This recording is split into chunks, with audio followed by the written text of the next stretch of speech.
सभी भक्तों को राम राम। आज हम आपके सामने रूबरू आके बाबा की महिमा सुनाएंगे।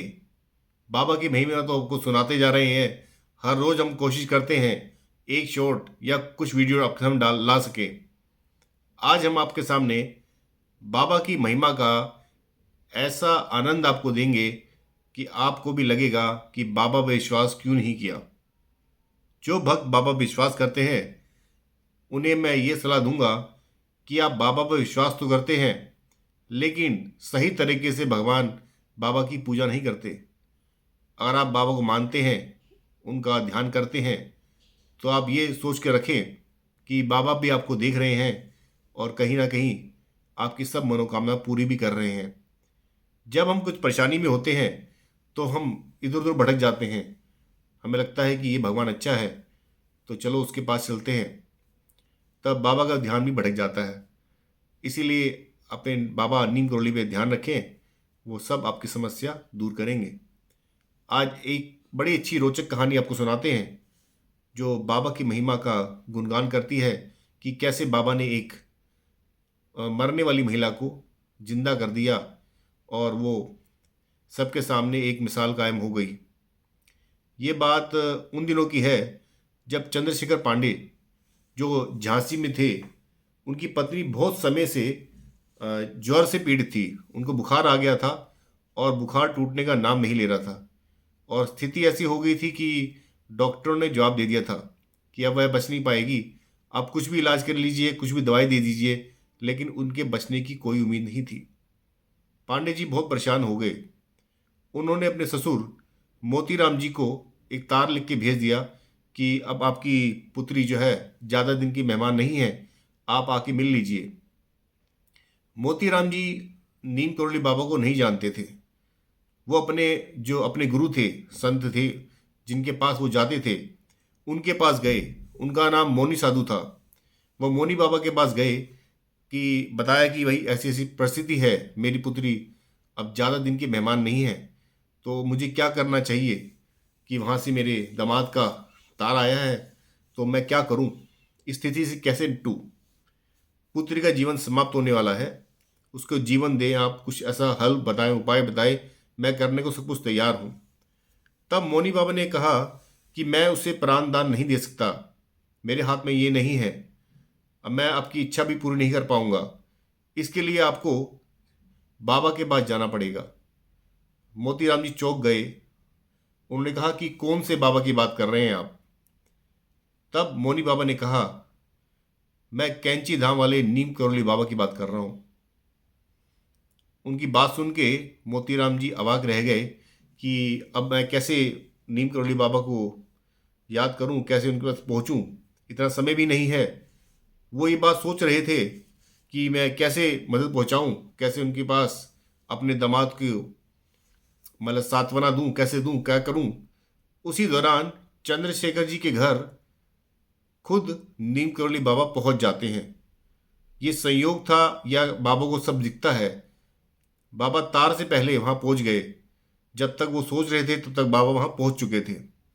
अंदर आके उन्होंने पांडे जी को पूछा, चंद्रशेखर पांडे जी जिनका पूरा नाम था, उनको पूछा, तेरी घरवाली की तबीयत कैसी है। पांडे जी उन्हें जानते नहीं थे। उन्होंने उनसे पूछा कि आप कौन है बाबा, आप यहाँ क्या करने आए हैं। बाबा ने कहा, मैं हूं बाबा नीम करोली। तो पांडे जी ने कहा, वह भीतर मरी पड़ी है। तो बाबा ने कहा, उसे हमें दिखाएगा। आप बाबा को भीतर ले गए।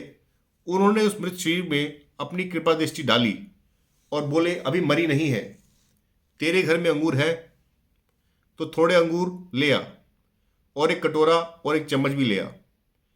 बाबा ने अपने हाथों से कुछ रस निकालकर उस मृत महिला के मुंह में डाल दिया।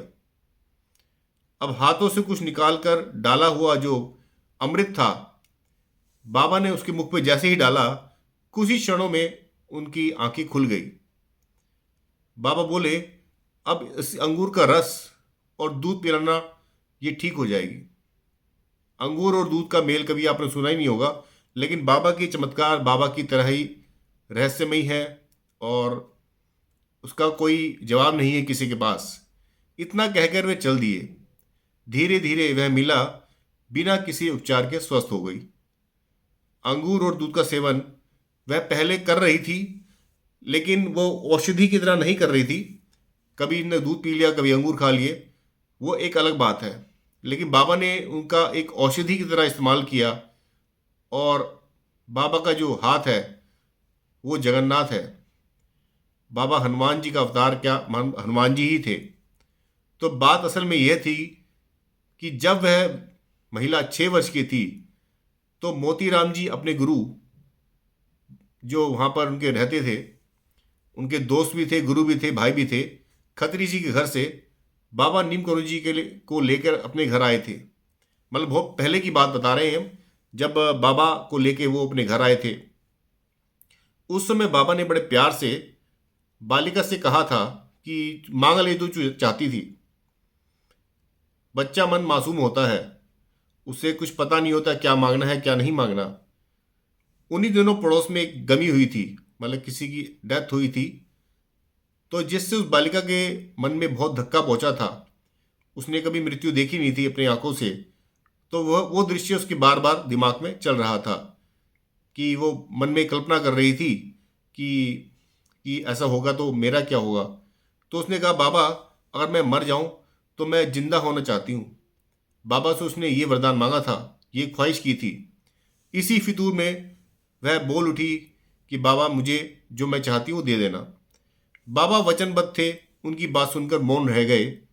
उनका यह सारा खेल अपने वचनों के निर्वाह में था। ये दोबारा होना था, बाबा की मर्जी से होना था और बच्ची की मर्जी से होना था।